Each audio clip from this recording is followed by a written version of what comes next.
말씀을 함께 보시겠습니다. 베드로전서 5장 1절부터 6절까지 저와 여러분이 말씀을 교독하여서 함께 보시도록 합니다. 베드로전서 5장 1절부터 6절까지 말씀을 봅니다.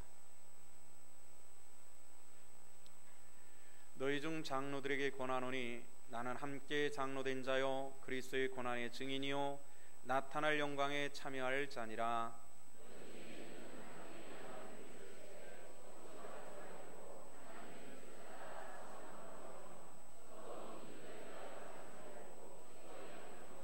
맡은 자들에게 주장하는 자세를 하지 말고 약물이 본이 되라.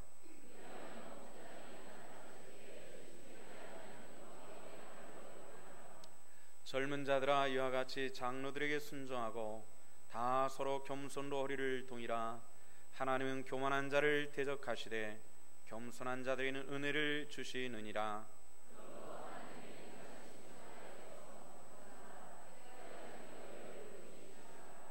아멘. 어젯밤 내내 소낙비가 와서 오늘 예배 시간에도 비가 오면 어쩌나 하는 그런 생각이 들었습니다.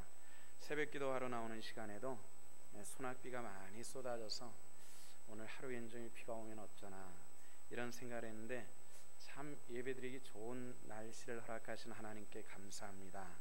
오늘 여러분들 속에 예배하는 여러분들 가운데 하나님께서 넉넉하게 하심이 함께 있으시기를 주님의 이름으로 축원합니다. 요즘에 도시에 나가보면은 젊은이들이 많이 모이는 거리에 이런 상호가 붙은 간판이 있습니다. 아주 굉장히 소박하게 붙어 있는데요, 민들레 영토라고 하는 그런 상호가 붙은 카페 비슷한 그런 음식점이 있습니다. 젊은이들이 많이 드나드는 곳이고요, 아주 건전한 그런 음식점입니다. 왜 민들레 영토라고 했을까라는 이런 생각을 하는데, 민들레라고 하는 이 꽃 이름들이 많지만은 다른 어떤 이름보다도 민들레라고 하는 꽃 이름이 우리 한국 사람들에게는 굉장히 가슴에 와닿는 그런 이름입니다. 용인에 보면은 교회 이름 가운데서 민들레 교회가 있는데 민들레 교회가 2개나 있는 것을 알았습니다. 민들레 교회, 참 이름이 민들레라는 이름이 우리 마음속에 이렇게 와닿는 그런 느낌이 있습니다. 근데 왜 민들레 영토라고 했을까 이런 생각을 해보는데, 이양하라고 하는 분이 쓴 글에 민들레 영토라고 하는 이야기가 나옵니다. 거기 민들레 영토에 대해서 이런 얘기가 나오는데, 한 임금님의 정원사가 임금님에게 와서 부복하며 이런 얘기를 했습니다. 임금님, 큰일 났습니다. 임금님 정원에 있는 모든 꽃과 나무들이 시들시들 죽어가는데 온갖 방법을 동원해봤지만은 지금으로서는 살릴 방법이 없습니다. 이렇게 얘기를 합니다. 임금님이 그래 한번 가보자 하고 가서 보니까 꽃들과 나무들이 전부 죽어가는 것을 보았습니다. 가장 먼저 눈에 띄는 포도나무를 보았습니다. 포도나무가 모든 힘을 잃고 이 덩쿨을 감아 올라가던 손들이 놓여지고 처져 있는 그 모습을 보고 임금님이 포도나무에게 묻습니다. 포도나무야, 너는 왜 죽으려고 하니? 물어봤더니 포도나무가 이런 얘기를 합니다. 저는 열매를 맺긴 하지만은 사과나 오렌지만 못하지 않습니까? 게다가 저는 다른 것을 감아 쥐고 올라가야만 되는 그런 나무이기 때문에 다른 나무에게도 피해를 끼치는 그런 못된 나무인지라 내가 살아 무엇하나 싶어가지고 죽기로 작정했습니다. 이런 얘기를 합니다. 옆에 있던 장미를 보니까 장미 역시도 시들시들 죽어가는 것을 보고 묻습니다. 넌 왜 죽으려고 하니? 물어봤더니 장미가 대답하여 말하기를, 사람들은 저를 오래 여왕이라고 말합니다. 잠깐 동안 화려함을 자랑하지만은 그러나 죽고 꽃잎 떨어지고 나면은 가시가 돋아나서 가시돋친 장미라고 하는 말을 합니다. 사람들이 나를 미워해서 나는 살 수가 없습니다. 이런 얘기를 합니다. 옆에 우랑하게 자라는 전나무를 보니까 그것도 노랗게 말라 죽거든요. 임금님이 묻습니다. 전나무야, 근데 너는 왜 죽으려고 하니? 물어봤더니 제가 포도나무처럼 열매를 맺습니까? 장미처럼 꽃을 피웁니까? 그저 위로만 자라가지고 아래에 있는 다른 식물들에게 햇빛을 가려서 제가 살아 뭐 하겠습니까? 저는 죽으려고 합니다. 이렇게 이야기를 했습니다. 임금님은 슬픔을 이기지 못해서 이렇게 소리 지릅니다. 너희들이 그 죽으려고 하는 그 마음은 진실한 겸손이 아니라 사실은 너희들 속에 있는 교만 때문이다. 죽으려고 하는 것까지도, 자신의 생명을 사랑하지 않는 것까지 나는 다 사랑할 수 없다. 죽을 테면 죽어라. 그리고 획 돌아서서 왕궁으로 돌아오는 겁니다. 왕궁으로 대전로 돌아오려고 대돌에 발을 딱 올렸는데 그 대돌 사이에 틈바구니에서 노란 꽃 한 송이가 피어 있는 것을 보았습니다. 아주 조그마한 그런 꽃이었는데 이 꽃을 내려다보다가 이렇게 질문합니다. 너는 누구냐? 모든 것들이 다 죽으려고 하는데 너만 이 대돌 사이의 험악한 환경 속에서 꽃을 피우고 자라고 있는 너는 누구냐? 이렇게 질문하니까 대답하여 말하기를 폐하, 저는 민들레라고 합니다. 보잘것없이 대돌 사이에 뿌리를 내리고 자라는데 사람들은 내내 저를 밟고 지나갔습니다. 그럼에도 불구하고 저는 여기에 조그마한 꽃을 피웁니다. 이제 조금 더 있다가 이 꽃잎은 떨어질 것이고 솜털 같은 호씨가 만들어질 겁니다. 늦봄의 따뜻한 바람에 의해서 이 홀씨는 날리고 날려서 여러 곳에 퍼져나갈 것입니다. 그리고 그 닿는 자리에서 또다시 나는 싹을 내고 뿌리를 낼 것이며 그곳은 제 영토가 될 것입니다. 그 영토 이름을 저는 민들레 영토라고 했습니다. 이렇게 대답을 하는 것입니다. 이양하라는 분의 글에 나오는 한 이야기입니다만은 의미하는 바가 굉장히 많습니다.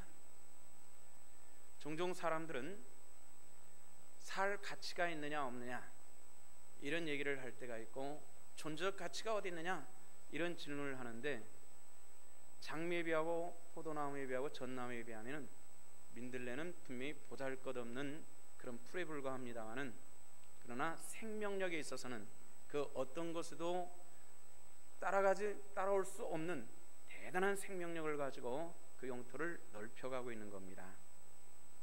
사람들은 종종 나는 어떤 존재냐, 내 신앙은 어떤 신앙이냐 하는 이런 질문을 해봐야 될 필요가 있습니다. 몇 년 전에 우리나라 최고의 재벌의 딸이 20대 중반의 딸이 미국에서 유학을 하다가 갑자기 세상을 떠났습니다. 구구한 이야기들이 많이 있었지만은 분명한 것은 자살이라는 겁니다. 우리나라에서 가장 돈 많은 재벌의 딸, 어머니를 닮아서 빼어난 미모를 가진 여자, 미국의 명문 대학의 학생, 수많은 재주와 인물과 재물과 이런 것인데도 불구하고 그 여자는 왜 자살했을까? 이런 걸 가지고 구구한 억측들이 굉장히 많았습니다. 그런데 한 가지 분명한 것이 있습니다. 제가 한 번도 보지 않은 사람이지만은 나름대로 제가 결론 내린 것은 이런 것이었습니다. 그 여자는 한 사람의 인정을 받지 못했다, 이런 생각을 했습니다. 누구 인정을 받지 못했을까요? 자기 자신의 인정을 받지 못한 겁니다. 자존감이 없었던 겁니다. 모든 것을 소유했지만은 내가 어떤 존재, 왜 사는지, 왜 존재하는 것인지 여기에 대한 자존감, 자긍심, 나에 대한 진실한 사랑이 없었기 때문에 죽을 수밖에 없었다는 겁니다. 비교해 놓고 보면은 여기 있는 우리들 다 어느 한 사람도 그와 비교할 만한 조건은 없습니다. 믿는 것이 하나 있습니다. 그 여자가 가지지 못했던 나에 대한 진실한 사랑과 자긍심이 저와 여러분들 가운데 있는 줄로 믿습니다. 우리 기독교 신앙인들은 바울의 외침에 대해서 한번 귀 기울일 필요성이 있습니다. 고린도 교회에 대해서 이런 얘기를 합니다. 하나님께서 세상에 미련한 것들을 택하시고 지혜로운 것들을 어떻게 하셨다고요? 부끄럽게 하시고 세상의 약한 것들을 택하사 강한 것들을 어떻게 하셨다고요? 부끄럽게 하셨습니다.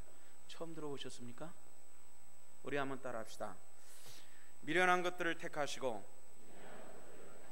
지혜 있는 자들을 부끄럽게 하시며 약한 것들을 통하여 강한 것들을 부끄럽게 하신 하나님, 그 하나님이심을 여러분들 믿으시기를 바랍니다. 그래서 사도 바울은 이 깨우침이 분명한 사람이었습니다. 그래서 고린도후서 12장에 보면요, 자기 연약함을 다 드러내면서 이렇게 얘기합니다. 내가 자랑할 것이 하나 있다. 그 자랑할 것이 뭐라 그랬습니까? 나의 약함을 자랑하노라, 이렇게 말했습니다. 우리 한번 따라합시다. 하나님 앞에서 나의 약함을 자랑하노라. 그것을 믿으시기를 바랍니다. 하나님, 나의 약한 데서 하나님의 은혜가 어떻게 된다 그랬습니까? 온전하여지는 것을 나는 알기 때문에 나의 연약함을 통해서 하나님께 영광드리며 나의 약함 속에서 강해지는 그 하나님의 은혜를 삼하며 나의 약함을 통해서 하나님 앞에 감사할 수 있다고 하는 이 사도 바울의 고백이 저와 여러분들의 것이 될 수 있기를 부탁을 드립니다. 우리 모든 사람들은 존재의식이 있습니다. 왜 존재하는지, 왜 사는지. 우리 신앙도 마찬가지입니다. 영적인 자존감이 있어야 된다는 겁니다. 자존감과 교만은 굉장히 다른 의미를 가지고 있습니다. 교만과 자신감이 나타나는 현상은 비슷하게 나타나지만은 뿌리는 굉장히 다른 것입니다. 사람들은 교만을 자존감으로 생각하는 경우들이 있습니다. 그것이 아닙니다. 우리가 주 안에서 가져야 될 자존감은 하나님 앞에 내 존재를 바로 인식할 때 생겨나는 것들입니다. 사람이 무엇을 가지고 있느냐에 따라서 자신감이 생길 때도 있고 없을 때도 있습니다. 주머니가 두둑하면은 어딜 가든지 마음이 넉넉해지는 느낌을 갖습니다. 여기는 이 김 목사도 마찬가지고 여러분들도 마찬가지라고 생각합니다.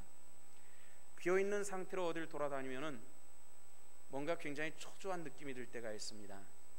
갑작스런 일이 생기면 어떻게 할까, 이런 생각들입니다. 내 주머니가 홀쭉하게 비어있고 아무것도 없는데 길거리에서 만난 사람이 점심이라도 하자고 식당으로 함께 들어갑니다. 들어가긴 들어가지만은 이 사람이 밥 먹고 나서 오늘 나 돈 없으니까 목사님이 계산하세요, 이러면 어쩔까 걱정될 때가 솔직히 있습니다. 주머니가 넉넉하면 아유 그러지 뭐, 쑥 들어가가지고 얼빨딱 일어나서 내가 계산할 수가 있는데, 분명히 저쪽에서 먹자고 그랬는데도 주머니가 없으면은 갑자기 화장실 가고 싶은 생각이 분뜩분뜩 들 때도 있고요, 어려울 때가 있습니다. 뭘 내가 가지고 있느냐에 따라서 똑같은 상황 속에서도 자신감이 있을 때도 있고 없을 때도 있다는 겁니다. 그것이 우리들이 가져야 될 영적 자존감입니다. 우리 성도들 속에서 하나님께서 베푸심이 있습니다.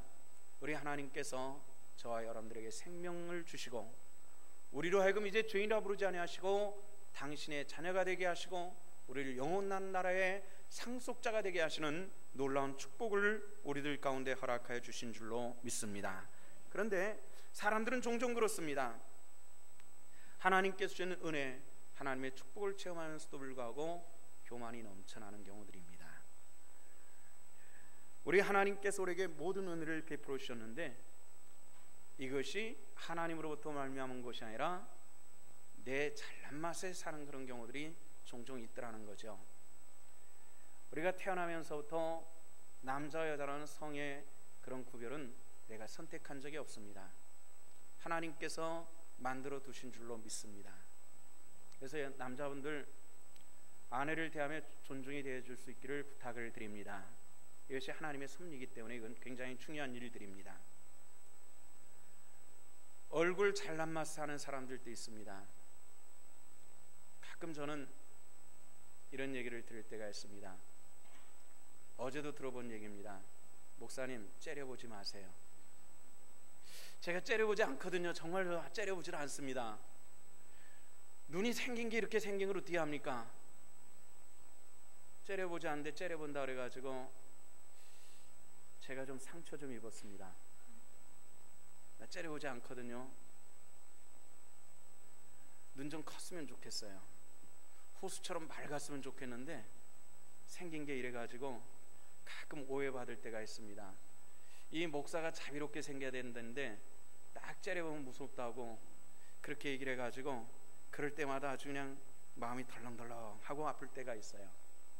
어떤 분들은 태어나면서 또 참 잘생긴 분들이 있고요, 정말 좋은 재능을 가지고 세상에 태어난 사람들도 있고요, 어떤 경우는 정말 부잣집에 태어나서 어렸을 때부터 부유롭게 자라는 사람들도 있습니다. 그것이 내 선택이 아니라 하나님께서 주시는 은혜인 줄로 여러분들 믿으시기를 바랍니다. 근데 우리가 때로 이것에 넘쳐서 교만할 때가 있습니다. 교만은 넘친다는 증거입니다. 겨울에 난로에 기름을 붓다가 한두 방울이라도 넘치면 여러분들 어떻게 합니까? 붓는 걸 중단하지 않습니까? 마찬가지입니다. 하나님께서 부어주심에 넘칠 때는 그 그릇이 그만인 줄 알고 하나님의 부어주심이 중단된다는 사실들 여러분들 기억하셔야만 합니다.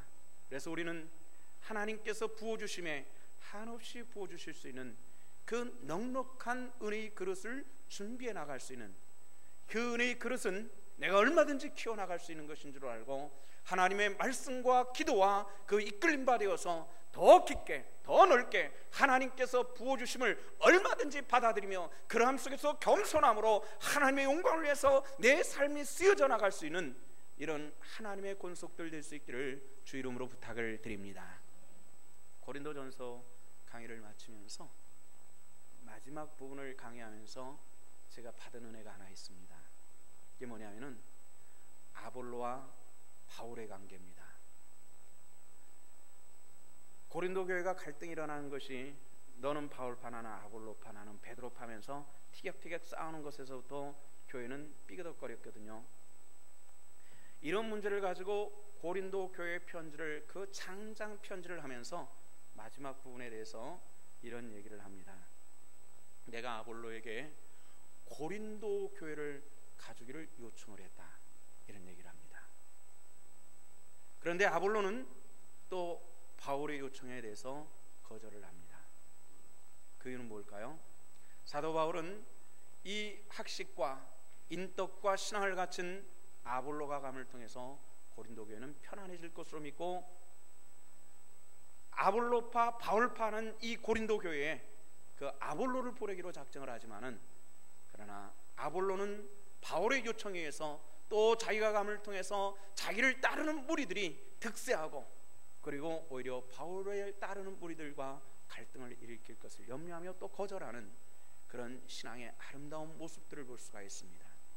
일반의 사람들 같으면 이 교회다 싶어가지고 훌딱 가가지고 그래서 자기 팔을 넓혀가고 이룰 수 있는 조건이었지만은, 그러나 바울과 아볼로의 신앙은 그 깊은 은혜 가운데 하나님께서 계획하신 바가 무엇인가를 분별하고 깨우치며 내 육신의 유익이 아닌 하나님의 영광을 위해서 쓰임받고자 하는 그 아름다운 신앙의 모습들을 볼 수가 있더라는 겁니다.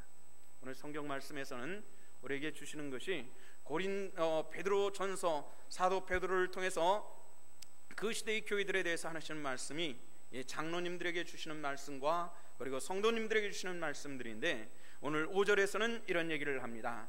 겸손으로 허리를 동이라. 하나님은 교만한 자를 대적하시고, 어떤 사람을 대적하신다고요?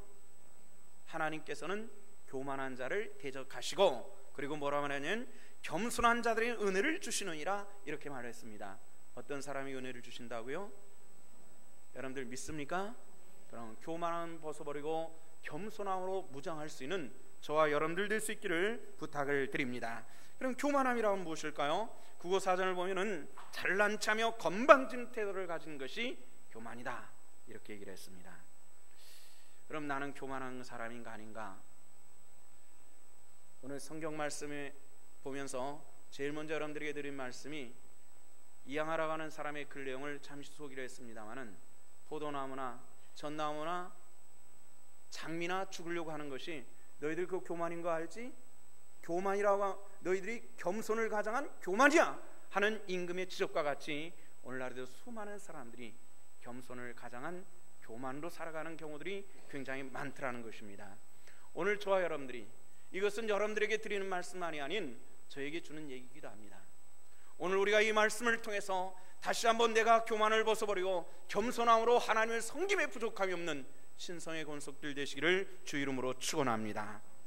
그것은 무엇일까요?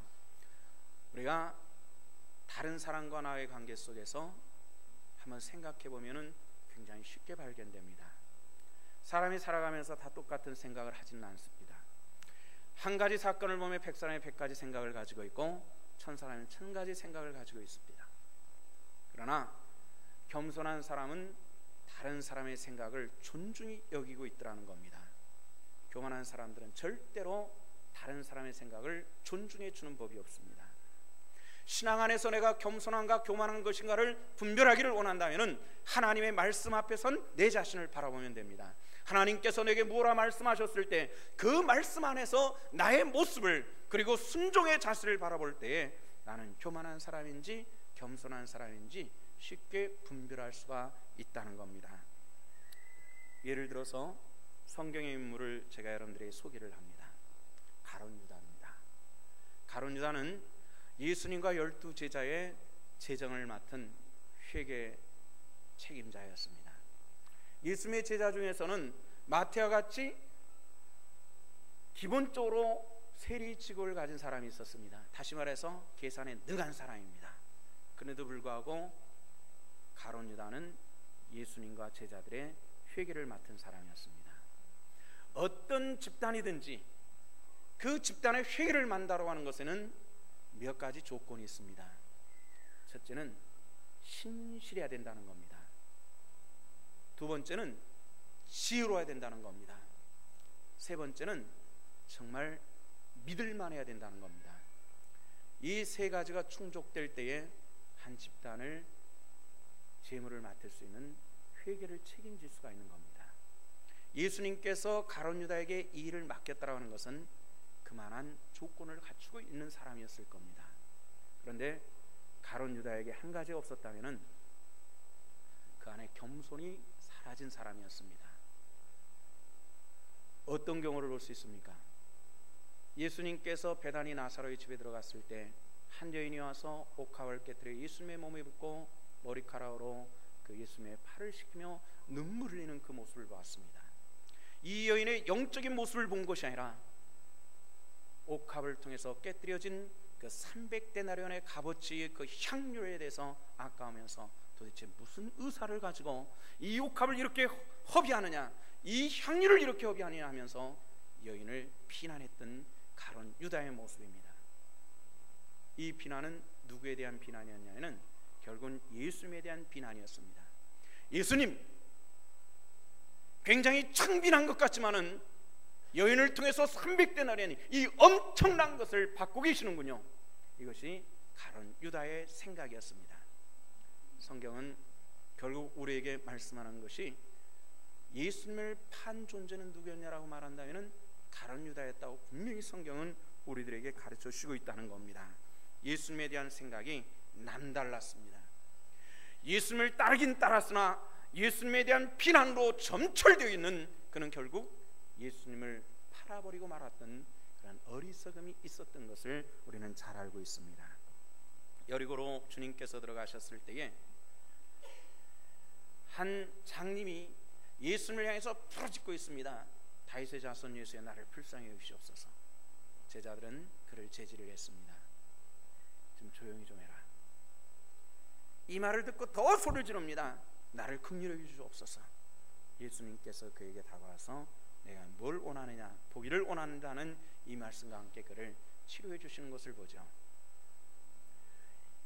이 바디메오와 예수님의 제자의 그 관계 속에 있었던 것을 가만히 보면은 예수님의 제자들은 조용히 예수님께서 지나가기를 원했지만은 이 바디메오는 자기 연약함을 통해서 부르짖을 수밖에 없는 그 안타까운 것 때문에 사람들의 비난 속에서도 부르짖었던 이 바디메오의 모습을 볼 수가 있습니다.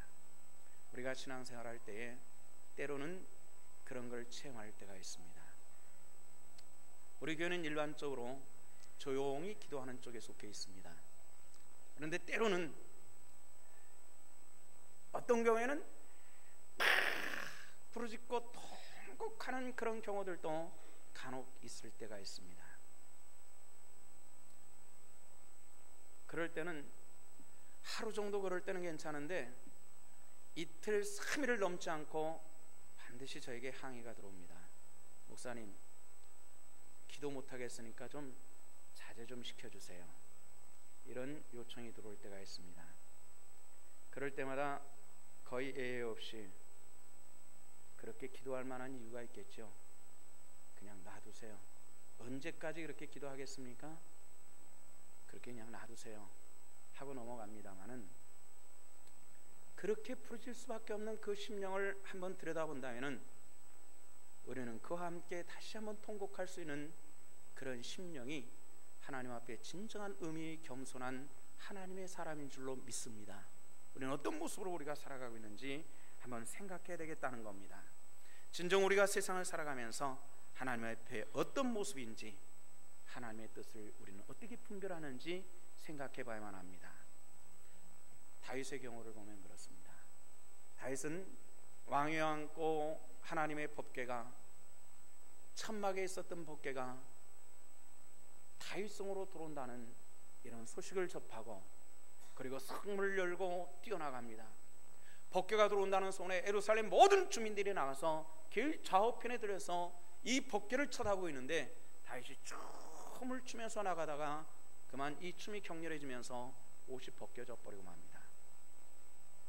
한 임금이 모든 백성들이 보는 앞에서 몸이 벗겨져 버리는 이런 상황이 됐습니다.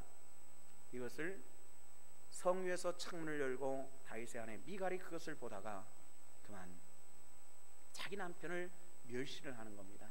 한 나라의 왕이라는 사람이 저렇게 채통이 없이 이런 비난을 했는데, 누가 들었냐면은 하나님께서 그 소리를 들으셨다는 겁니다. 물론 미갈이 소리내서 이 채통 없는 양반아 이렇게 얘기는 하지 않았을 겁니다.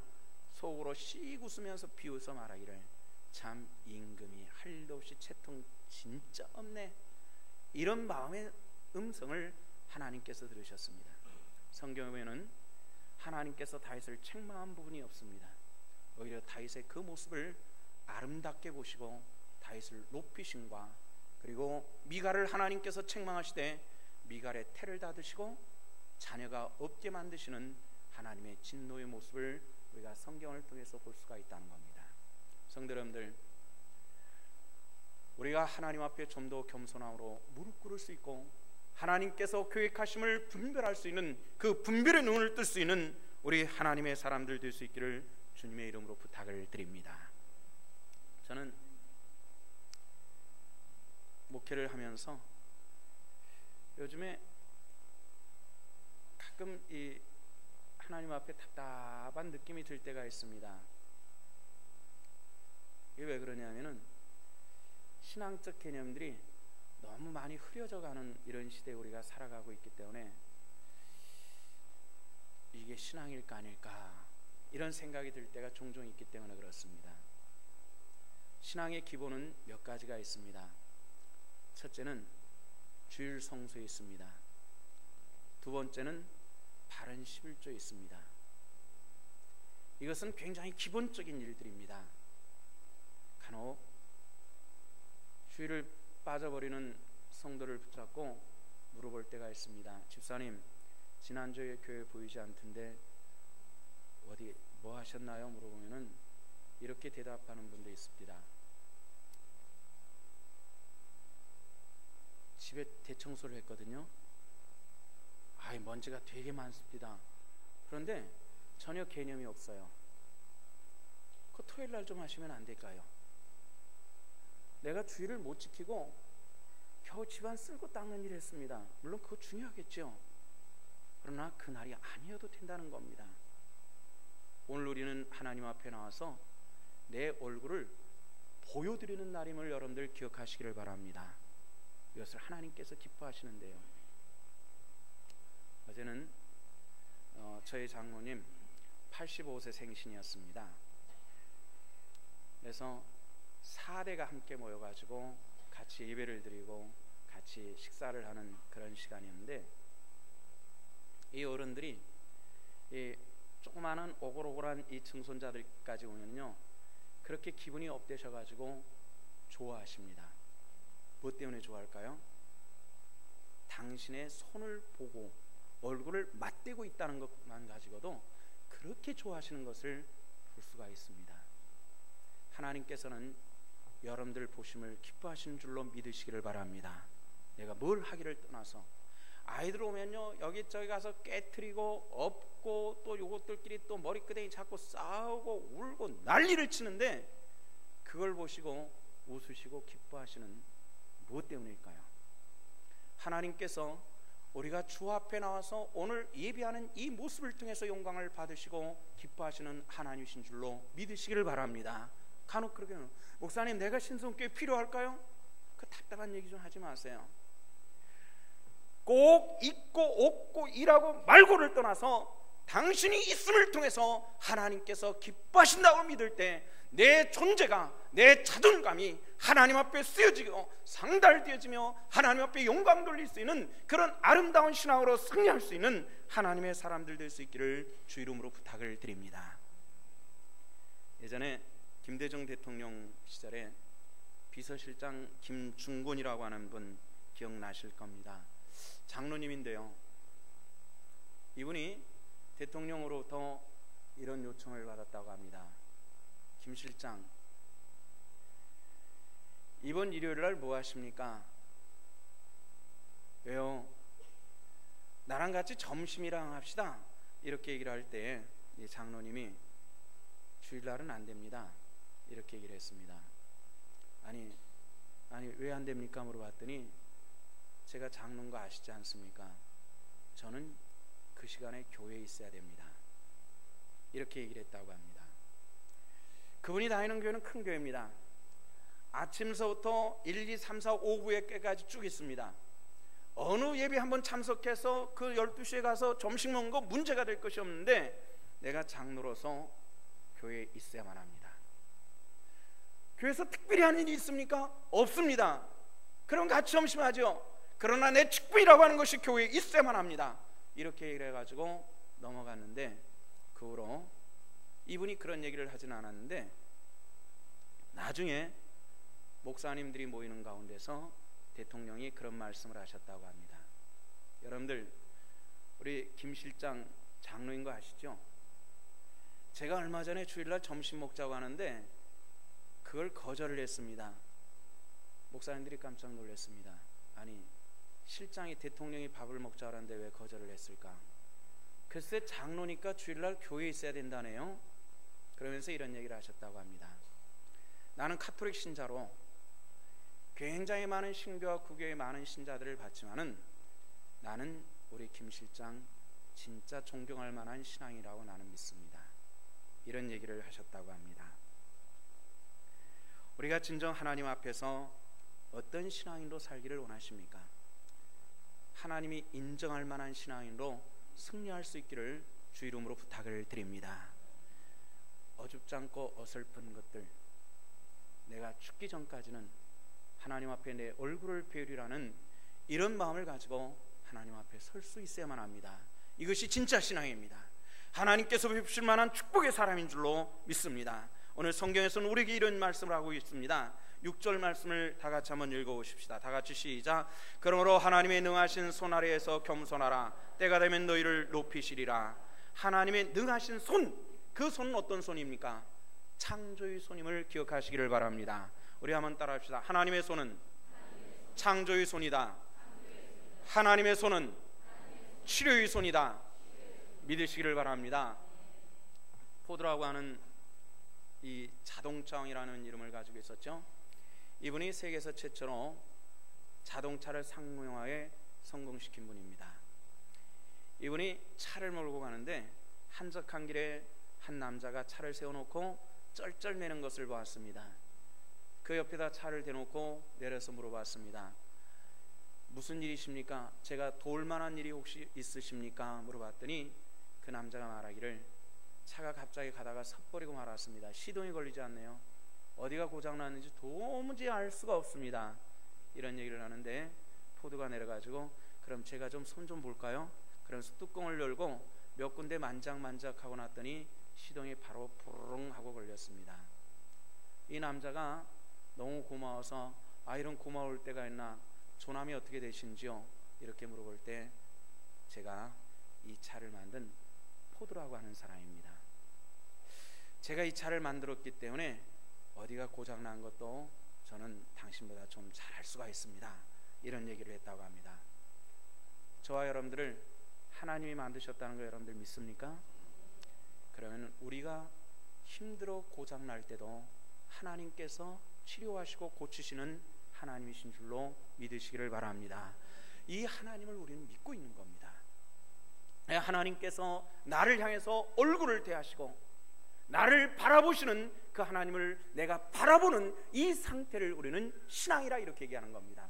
하나님께서 나를 바라보시는데 나는 하나님께 뒤통수를 돌리고 다른 곳을 향하여 간다든지 다른 곳을 바라보는 것은 이것은 패역이라 이렇게 얘기를 하는 겁니다. 내일서부터 우리는 예레미야의 기도라고 하는 제목을 가지고 3, 4분기 새벽 기도를 합니다. 오랜 신앙생활 동안에 예레미야서 참 많이 봤습니다. 근데 요즘에 예레미야의 기도에 대해서 여러분들과 말씀을 나누려고 하니까 자연스럽게 예레미야의 성경을 또 펴고 또 들추고 읽고 이런 일을 계속하고 있습니다. 근데 저는 성경의 매력이 거기서 느낍니다. 수없이 본 성경, 어제 본 성경, 어제 눈에 보이지 않았던 것이 오늘 내 가슴속에 들어오는 이 놀라운 일들이 매일 반복되고 있다고 하는 것이 성경의 놀라운 은혜요 매력이라는 이런 느낌을 받습니다. 예레미야서를 쭉 보면서 하나님께서 왜 예레미야라고 그렇게 눈물을 흘리게 하시고 그렇게 예언하게 하셨나 하는 이 한 가지 주제에 대한 답변이 있습니다. 남편을 배반한 음녀의 패역이라는 겁니다. 남편은 하나님을 상징하는 것이고 이스라엘 백성들은 아내인데 이 아내가 음녀가 되어서 하나님 앞에 패역을 행했다라고 하는 것은 뭘 의미하냐면은 바알과 음란하게 행했다라고 이렇게 얘기를 하는데 바알은 우상의 이름인 것을 잘 아실 겁니다. 어떻게 음란을 행했습니까? 하나님에 대해서 하나님께 향한 얼굴을 돌리지 않고 하나님께 돌렸던 얼굴을 바알을 향해서 돌려버렸을 때 이것을 하나님께서 음란히 행하였다라고 이렇게 얘기하는 것을 볼 수 있습니다. 이 말씀을 보면서 이 시대의 교회와 그리고 제가 맡고 있는 이 신성교회가 과연 하나님 앞에 오늘 어떤 모습인가를 다시 한번 생각해 볼 수밖에 없었습니다. 성도 여러분들, 하나님을 향했던 있었던 그 얼굴이 다른 쪽을 향했거든 다시 한번 하나님의 얼굴을 바라볼 수 있는 이런 하나님의 권속들 되시기를 주 이름으로 축원합니다. 하나님의 얼굴을 바라볼 수 있는 이것이 우리 영적인 삶이기 때문에 이것은 굉장히 중요한 일들입니다. 이런 얘기를 들었습니다. 한 남자가 불치병에 걸려서 일어나지도 못하고 앉지도 못하고 대소변을 받아가면서 하루하루 죽음으로 가고 있습니다.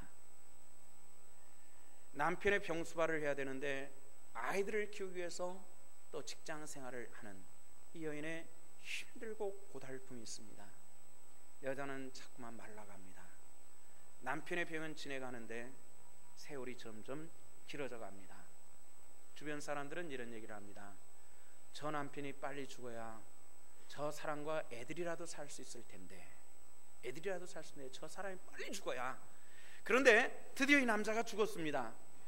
3일 동안 장례를 치르면서 사람들은 문상에 와서 자기들끼리 수군거려 말하기를 그래 암 잘 죽었지 이런 얘기를 하는데 여자는 정작 3일 내내 우는 겁니다.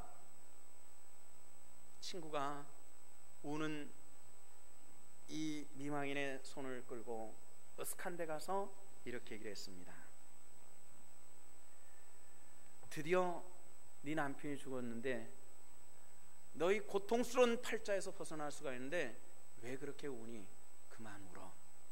이런 얘기를 했는데 그 아내가 말하기를 이렇게 얘기를 했습니다. 아니야, 너는 나를 잘 몰라. 나는 앞으로 어떻게 살아야 될지 모르겠어. 아니, 똥오줌 받아내는 남편 죽었는데 왜 못 살아? 더 잘 살 수 있지. 이런 얘기를 했는데 이 여인이 이런 얘기를 하더랍니다.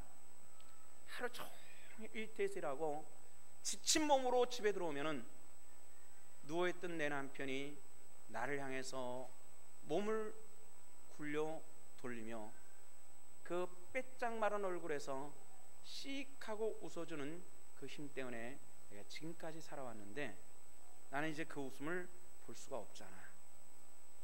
이런 얘기를 하더라는 겁니다. 남편을 마음으로 의지한 아내는 병든 자리에서라도 씩 하고 웃어주는 그것이 힘이 될 수가 있었더라는 겁니다. 이것이 감정을 가지고 있는 사람의 마음일 것입니다. 오늘 하나님께서 그 남편과 같이 오늘 우리를 향해서 얼굴을 돌리시고 나를 바라다 보시는 그 모습을 마음속에 그리시고 우리가 세상을 향해서 내 얼굴을 돌렸다면 다시금 그 주님의 얼굴을 향해서 내 얼굴을 돌리고 주님을 향해서 내 모습을 보일 수 있는 이런 하나님의 사람들 될 수 있기를 주님의 이름으로 부탁을 드립니다. 이것이 신앙입니다. 이것이 우리가 하나님의 영광을 위해서 살아가는 삶의 방법입니다.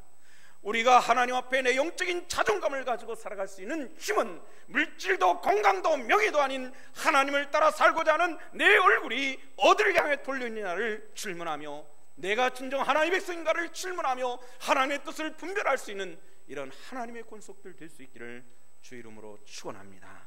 기도하시겠습니다. 아버지, 은혜를 감사합니다. 우리가 베드로전서 5장의 말씀을 통해서 겸손과 교만이 무엇인가를 다시 한번 분별해 보았습니다. 교만한 것들이 있거든 깨어지게 하시고 겸손으로 무장하게 하시고 겸손한 자에게 은혜 베푸신다는 이 말씀을 따라 우리가 은혜를 붙잡고 승리할 수 있도록 도와주시옵소서.